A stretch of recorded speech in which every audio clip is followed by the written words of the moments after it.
नमस्कार, आप देख रहे हैं शंखनाद टाइम्स।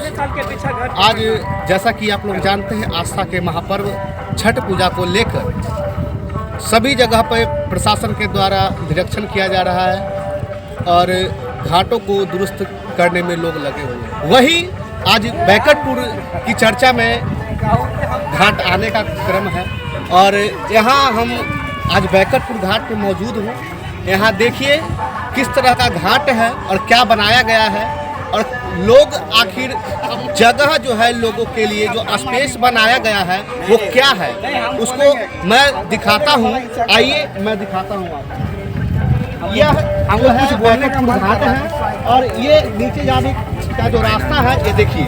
यहाँ से लोग नीचे तो जाएंगे लेकिन दौरा रखेंगे कहाँ, या गंगा घाट में यहाँ से उतरने के बाद डायरेक्ट गंगा घाट दिखता है, कहीं पे दौरा रखने का जगह नहीं दिख रहा है। और बैकटपुर घाट इस बार डेंजर जोन में तो है ही, और जिस तरह उधर बनाया गया है कुछ इधर सही है, लेकिन जो रोड से पूरब जस्ट 2-10 मीटर के अंदर में यह सब जो एरिया है वो डेंजर जोन में तब्दील है और यहाँ बहाव है। यहाँ व्यक्ति यदि गलती से भी पैर रखते हैं तो बहाव में बह जाएंगे। और आइए मैं दिखाता हूँ आपको।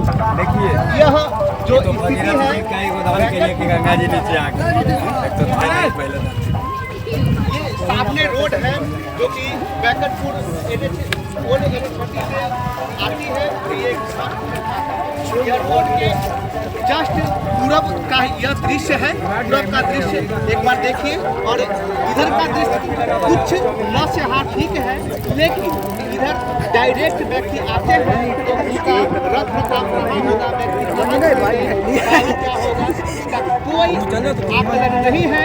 हालांकि प्रशासन जो है, स्थानीय प्रशासन इसका यहाँ आए हैं और देखे कर गए हैं, लेकिन प्रशासन कोई भी काम करते हैं तो ना तो मीडिया को सूचित करते हैं और न प्रखंड के सरपंच को। प्रखंड के जो सरपंच हैं पंकज कुमार ने बताया कि मुझे कोई सूचना नहीं मिली है कि प्रखंड के प्रशासन द्वारा घाटों का निरीक्षण किया जा रहा है। और यहाँ प्रखंड में जो पंकज कुमार ने कहा कि प्रखंड में मुझे एक भी कॉल नहीं आया है और मैं जानूंगा प्रखंड के जो सरपंच हैं जो कि लॉ एंड ऑर्डर प्रखंड पंचायत का उनका रहता है, उनसे मैं जानूंगा पंकज जी से कि आखिर सरकारी ऑफिसर बैकटपुर घाट का निरीक्षण करते हैं तो पंचायत के जो सरपंच हैं उनको क्यों खबर नहीं करते हैं, मैं इनसे जानना चाहूँगा।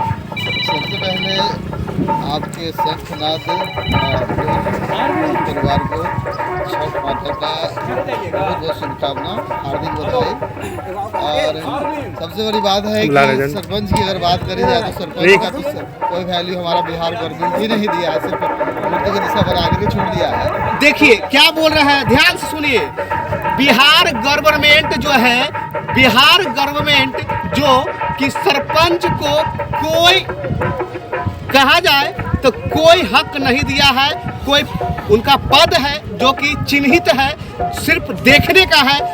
यदि कह दे तो हाथी का दांत जो होता है दिखाने का, वही हाथी का दांत है। ये जो है कि बैकटपुर सरपंच पंकज कुमार कह रहे हैं, सुनिए। सबसे पहली बात है कि देखिए, किसी तरह का प्रशासनिक कार्य हो, किसी तरह का निर्माण का कार्य हो, किसी तरह का अगर पंचायत में कार्य हो, तो आज तक हमको किसी भी प्रशासन के द्वारा नोटिस नहीं किया गया इस तरह का कार्य होता है। हो सकता है उनके दिमाग में रहता होगा कि सरपंच का क्या वैल्यू, हमारा बिहार गवर्नमेंट ने वैल्यू नहीं दिया, इसका क्या रोल होता है। लेकिन मैं इतना बात जरूर हूँ, मैं सरपंच हूँ, पंचायत प्रतिनिधि हूँ, वो निमंत्रण दें ना दें ये हमारी नैतिक जिम्मेवारी है। मैं घाट पर आकर के बारी बारी से देखता रहा हूँ और ये हम अपना जिम्मेवारी पर लेते हैं कि हमारा जितना भी ग्रामीण परिवेश में जितने भी रहते हैं लोग, ग्रामीण लोग हैं, या क्योंकि ये बहुत सौभाग्य की बात है कि मैं बैकटपुर ग्राम पंचायत का सरपंच हूँ और हम महादेव बाबा भोलेनाथ शिव शंकर महादेव का यहाँ पर एक विशाल मंदिर है, अद्वितीय मंदिर है, जो इस पृथ्वी पर कहा जाता है कि अनोखा एकमात्र मंदिर है। और इस वजह से भी यहाँ पर दूर दराज से लोग भी अर्घ डालने के लिए चले आते हैं। जब से रोड का निर्माण हुआ तब से गाड़ी मोटर का इतना लाइन लगा रहता है कि इतनी भीड़ रहती है, इतनी भीड़ रहती है, तो इसको कंट्रोल करने में हम लोग बहुत पूरब हो जाते हैं। लेकिन फिर भी बहरहाल सब कुछ अच्छा है और मैं सब लोग कहता हूँ कि देखिए प्रकृति को भी किसी का अब किसी का कोई बस है नहीं, आग और पानी पर, नदी पर, निर्जन पर किसी का रोक है नहीं, किधर गंगा मैया कट करके जाएगी, कितना गहरा बनाएगी, ये तो रोका नहीं जा सकता है। लेकिन फिर भी मैं अपने पंचायत के मुखिया जी को तमाम पंचायत प्रतिनिधि को धन्यवाद देता हूँ कि वो तन मन धन से लग करके इस योग्य जरूर बना दिए हैं कि अगर सुरक्षा का इंतजाम अगर प्रशासन ढंग से कर दे और पंचायत प्रतिनिधियों का जितना योगदान रहा उस योगदान के तहत अगर सतर्कतापूर्वक अगर अर्घ डाला जाए तो किसी तरह का हताहत होने की कोई बात है नहीं। वैसे सुनने में आया है कि बिहार गवर्नमेंट की तरफ से, प्रशासन की तरफ से क्या बोलता है कि SDRF का टीम रहेगी। अब पता नहीं इसका क्या व्यवस्था मुझे पता नहीं है, इसके बारे में ज़्यादा कुछ कमेंट नहीं करूँगा। अगर होती है तो बहुत अच्छी बात है, और ऐसे भी अगर नहीं भी रहे तो भी हमारे मुखिया जी के द्वारा, उप मुखिया जी के द्वारा पंचायत के जो नाविक कहते हैं, गोताखोर कहते हैं, वो हमेशा से घाट के किनारे मौजूद रहते हैं। और धन्यवाद उन लोगों का कि इसकी वजह से हमारे बैगनपुर घाट पर किसी तरह का छठ जैसी लोक आस्था का पर्व भी किस तरह का हताहत नहीं हुआ है। सर, आप घाट का निरीक्षण किए हैं, क्या लगा घाट का निरीक्षण करने पर? देखिए, घाट का निरीक्षण में आकर के देखा हूँ, किया हूँ, और ऐसा देखने में ऐसा लग रहा है कि हर पिछले साल की अपेक्षा थोड़ा डेंजर है, थोड़ा डेंजर घाट है, क्योंकि सतर्कता बहुत बरतनी होगी। इसकी स्पेस जितना है, इसमें कितने लोग यहाँ पे पूजा कर सकते हैं, क्या स्पेस है, इसका क्या क्षेत्रफल है बैकटपुर घाट में? देखिए, स्पेस अगर देखा जाए तो मुश्किल से हमारा 250 मीटर ज़्यादा कुछ तो नहीं है, लेकिन उसके बाद भी जो व्यवस्था हमारे लोग किए हैं वो काफ़ी है। और करीब यहाँ पर हम 10,000 भी कहें, 50,000 भी कहें तो बहुत कम होगा। जितने लोग यहाँ पर जुटते हैं कि 10,000 से 20,000 से ऊपर लोग यहाँ पर। स्पेस इसका जो है सर, स्पेस इसका है मात्र इतना स्पेस है, और यहाँ लाखों की संख्या में लोग श्रद्धालु आते हैं सर, लेकिन इतना कम स्पेस रहने के कारण क्या लगता है सर? देखिए, जितना एफर्ट लगाया हमारे पंचायत प्रतिनिधि, अगर प्रशासन की तरफ से, बिहार गवर्नमेंट की तरफ से अगर व्यवस्था होती तो इसका स्पेस हमारा तो वैसे सबसे बड़ा पंचायत है, और क्या बोलते जुरावनपुर घाट से लेकर करके आगे हरदास भी जाते हैं। क्या बिहार सरकार की दोहरी नीति इसमें देखी जा रही है? बिल्कुल यह कहा जा सकता है कि बिहार सरकार की दोहरी नीति है, खास करके हमारे बैगनपुर पंचायत के लिए, क्योंकि इतना बड़ा क्षेत्र रहने के बावजूद भी हमारा एक छोटा स्पेस बन करके रहता है। और इतने एफर्ट हमारे ग्रामीण लोग, हमारे पंचायत प्रतिनिधि, मुखिया जी और मुखिया जी मिल करके इन्होंने पूरा किया है। अगर बिहार सरकार इसमें थोड़ा सा भी अगर बता देती तो ये 4 से चांद लग जाता और अद्वितीय घाट रहता है। तो सर, जिस तरह का घाट है, लोग यहाँ तो अधिक मात्रा में आते ही हैं, और यहाँ जो स्थिति है वो तो आप देख लीजिए सर। वरीय प्रशासन जो DM साहब हैं, SSP साहब हैं, वो आपके पटना क्षेत्र जो कि सदर कहा जाता है, सदर में ही वो लोग अपना आते हैं, निगरानी करते हैं, देखते हैं, और वहीं से अपना सारा रिपोर्ट सबमिट करते हैं। सर, ग्रामीण क्षेत्र को वो क्यों नहीं चुनते? आखिर क्या कारण है कि ग्रामीण क्षेत्र को वरीय पदाधिकारी नहीं आते हैं इसमें? ये हास्यास्पद बात है, ये हास्यास्पद बात है, हंसने वाली बात है प्रशासन के ऊपर, और खासकर जिलाधिकारी महोदय के ऊपर, कि उनका सीमा शायद ऐसा लगता है कि पटना मारसलामी तक ही रह जाता है, और फतुहा, बैगनपुर, खुसरूपुर, ये सारा क्षेत्र शायद पटना जिला के अंदर आता ही नहीं। जिलाधिकारी को ध्यान नहीं देते, साथ जिलाधिकारी एक दूसरे पर थोप देते हैं कि चलो भाई अंचलाधिकारी कर रहा है तो SDM साहब यहाँ पर आकर के कर रही हैं, तो ये सब कोई मतलब नहीं है। एक बार तो निगाह से कम से कम जल मार्ग के द्वारा ही कम से कम देखते चलना चाहिए, ये देखना चाहिए कि भाई क्या व्यवस्था है, नहीं व्यवस्था है। तो हमको ऐसा लगता है कि शायद उनके जेहन विश्वास का डर है, ये अगर कहीं क्वेश्चन मार्क हम खड़ा करें कि there is no any good management are here, तो हमको कुछ न कुछ देना पड़ेगा, बिहार सरकार की तरफ से देना पड़ेगा। और वो देखते हैं क्या भाई कि 2-3 दिन का त्यौहार है। दूसरी बात है कि अधिकांश DM जो होते हैं हमारे बिहार के नहीं होते हैं, हमारे पटना क्षेत्र के नहीं होते हैं, उनको क्या ज़्यादा लेना देना, वो इमोशनली हम लोग से जुड़े हुए नहीं होते हैं, जिसके वजह से हमको ऐसा लगता है कि वो लोग खासा ध्यान नहीं देते। जैसे अगर हम लोग अपनी बात देखें तो हमारे जितने पंचायत देखिए, जितने सारे युवक हैं, हमारे पंचायत प्रतिनिधि मुखिया जी भी यहाँ पर उपस्थित हैं, हमेशा मतलब जब तक छठ का पारण नहीं हो जाता है, दूसरी अर्घ खत्म नहीं हो जाता है, एकदम स्टैंड होकर करके इस बात को बैरिकेडिंग कैसे होना है, गाड़ी का लाना कैसे, कोई ट्रैफिक का व्यवस्था रहे न रहे, हम लोग खुद खड़ा होकर करते हैं। ये बहुत बड़ा क्वेश्चन मार्क है। जिलाधिकारी पटना के द्वारा, बिहार सरकार के द्वारा कि यहाँ पर कोई भी अपने तरफ से, बिहार सरकार की तरफ से कोई व्यवस्था नहीं दी जाती है। सर प्रखंड में, सर प्रखंड का जो अंचलाधिकारी है उनके बारे में सर बहुत बातें आती हैं, लेकिन सर प्रशासन का जो सरकारी मोबाइल नंबर होता है, कॉल्स होते हैं सर, कॉल करने पर उनका नंबर ऑफ आता है और अंचलाधिकारी प्रोटोकॉल के हिसाब से बहुत बड़े पैमाने पर है प्रखंड के लिए, लेकिन उनका सर कॉल नहीं लगता है। और कॉल लगाने पर यदि कोई इमरजेंसी में उनका कॉल लगाता है, नहीं लगता है, तो सर ये इससे बड़ी दुर्भाग्य क्या हो सकती है? मैं क्या कह सकता हूँ, मैं भी कितना बार अंचलाधिकारी महोदय को फ़ोन लगाया, सभी को होता ही नहीं है। अगर अधिकांश देखते स्विच ऑफ है, नॉट रीचेबल है। अब क्या टेक्नोलॉजी है, किस तरह का वो प्रोटोकॉल अपना के रखे हैं। और जबकि ये हमको जहाँ तक पता है कि वो नियामक क्षेत्र के ही लोग हैं, हमारे आसपास के क्षेत्र का लोग हैं, तो कम से कम उनको तो ध्यान देना चाहिए था। और मैं अंचलाधिकारी महोदय के बारे में विशेष क्या कहूँ, अगर देखा जाए तो एक मजिस्ट्रेट का जो पावर होता है वो अंचलाधिकारी महोदय के पास है। और अंचलाधिकारी महोदय यहाँ किसी तरह का अगर कोई भी कार्रवाई करते हैं या नहीं करते हैं, सिर्फ आकर के देख करके चला जाना ये कोई बड़ी बात नहीं हो गई। सब लोग आप मुख्य दर्शक की तरह देख सकते हैं, जा सकते हैं, लेकिन जो रोल होना चाहिए कि इतना बड़ा लोक आस्था का त्यौहार, और खास करके हमारे बैकटपुर पंचायत का जो घाट है, यह प्रसिद्ध घाट है।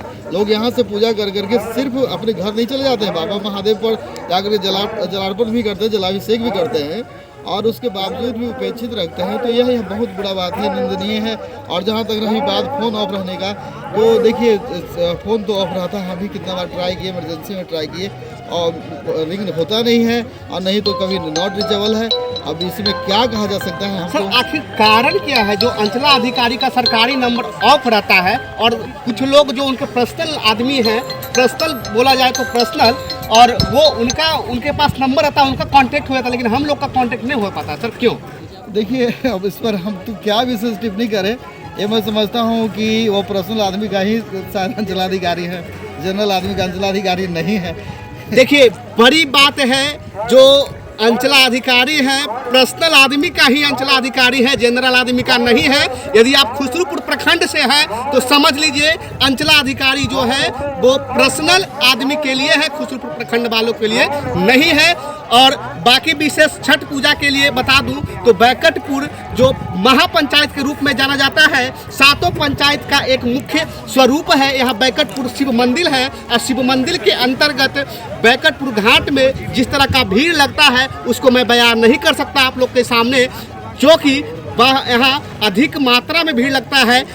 और जिस तरह इस बार यहाँ का व्यवस्था है और विधि व्यवस्था बनाया गया है, उससे मैं कुछ कर नहीं सकता हूं। और बाकी आगे देखिए, हमारे बीच उप मुखिया रवि कुमार हैं, इनसे मैं जानता हूं। आइए सर, इस बार बैकटपुर पंचायत का जो बैकटपुर घाट है सर, इसकी स्थिति बहुत भयावह है सर, इस पर क्या राय है आपका? पिछले बार की अपेक्षा इस बार घाट थोड़ा खतरनाक है सर। प्रशासन के द्वारा क्या यहाँ मिला? प्रशासन के द्वारा कोई किसी भी सुविधा? देखिए, घाट का निर्माण कार्य में प्रशासन के तरफ से कोई मदद नहीं मिला है, और हर साल मिलता भी नहीं है प्रशासन के तरफ से। प्रशासन के तरफ से मदद यही है कि एनडीआरएफ का टीम रहेगा, वो नाविक रहेगा, प्रशासन पुलिस रहेगी। नाविक को तेल कौन देगा? नाव तो तेल से, डीजल से चलता है, वो सब प्रशासन की तरफ से रहेगा, सब प्रशासन की तरफ से ही रहेगा। बाकी जो छठ घाट की तैयारी है, ये तो ग्रामीण लोग मिलके ही कराए हैं, और अगले साल की अपेक्षा, पिछले साल की अपेक्षा इस बार थोड़ा खतरनाक है, जो आप दिखा सकते हैं अभी लोगों को। और हम लोग आग्रह करेंगे, मार्केटिंग कल सुबह में किया जाएगा इसका, और आग्रह करेंगे लोगों से कि मार्केटिंग के बाहर न जाएं, स्नान न करें, कोशिश करें घर से स्नान करके आएं। सर गंगा घाट है सर, गंगा घाट है, लोग स्नान करने के लिए ही आते हैं, लेकिन स्नान करने पर आप कह रहे हैं गंगा स्नान न करें सर, ये कहाँ तक सर सही है? नहीं, सही तो इसलिए कह रहे हैं कि थोड़ा सा छठ पर्व है, परवैती सबसे ज़रूरी है, परवैती को गंगा घाट में उतरना। और जब से राजा भगीरथ गंगा जी लाए हैं, फिर दोबारा गंगा जी ऊपर गए हैं भी नहीं, पृथ्वी पर ही स्नान करने के लिए 7 दिन है, तो थोड़ा सा बच बचाव के काम करना चाहिए। और जिस तरह का हालात है उस हालात में काम कर को निकलना ही चाहिए। तो हालात इसको क्या कर सकते हैं, जो भी जितना भी काम हो सका, जिस तरह का कटाव है उस तरह के कटाव में जो बन सका वो किया गया। सर भयावह तो आप मान रहे हैं, लेकिन जो सुविधा मिला है वो ग्रामीणों की तरफ से मिला है, प्रशासन का इसमें थोड़ा सा नहीं भी नहीं, हस्तक्षेप सरकार नहीं के है। तरफ से हमारे बैकटपुर गंगा घाट पर किसी तरह का कोई मदद नहीं क्या मिला लगता है सरकार का दोहरा नीति है सनातनियों के साथ? हाँ है, बिल्कुल है। देखिए, सनातनियों के साथ सरकार का दोहरा नीति, यदि सनातन धर्म से, सनातन संस्कृति से किसी भी तरह का कोई हमारा पूजन पाठ होता है जिसमें सरकार के द्वारा न तो किसी तरह का अनुबंध, न कोई उनका प्रशंसा और न किसी तरह का उनका सहयोग मिलता है, तब आखिर व्यक्ति करे तो क्या करे। और मुखिया, सरपंच, उप मुखिया, जो पंचायत के प्रतिनिधि हैं, उनके पास क्या मिलता है क्या न मिलता है वो तो आप जानते ही, आपसे कोई छिपा हुआ नहीं है। विशेषकर देखिए रवि जी क्या कह रहे हैं। हमारा जो बैकटपुर गंगा घाट है, हमारा मंदिर बैकटपुर गौरी शंकर मंदिर को लेके हमारा बैकटपुर गंगा घाट पे भीड़ सबसे ज़्यादा रहती है और इस वजह से भीड़ रहती है और लोग ज़्यादा चाहते हैं कि हम लोग इस घाट पर आएँ क्योंकि मंदिर भी दर्शन हो जाए, पूजा हो जाए। लेकिन सरकार की तरफ से मंदिर को लेके और घाट को लेके हम लोग को कभी कोई मदद नहीं मिला है जी। हम तो 3 साल से खुद मतलब गंगा घाट में छठ के महापर्व में रहते हैं, लेकिन कोई सरकार की तरफ से कभी कोई मदद वगैरह नहीं मिलती है। देखिए, सरकार की तरफ से किसी तरह का कोई मदद नहीं है। जो भी ग्रामीण होते हैं अपने अनुसार करते हैं, जो उनसे बनता है वो करते हैं। लेकिन इस बार कम से कम सरकार को घाटों की सुरक्षा पे फोर्स जो है वो डबल तैनात करनी पड़ सकती है।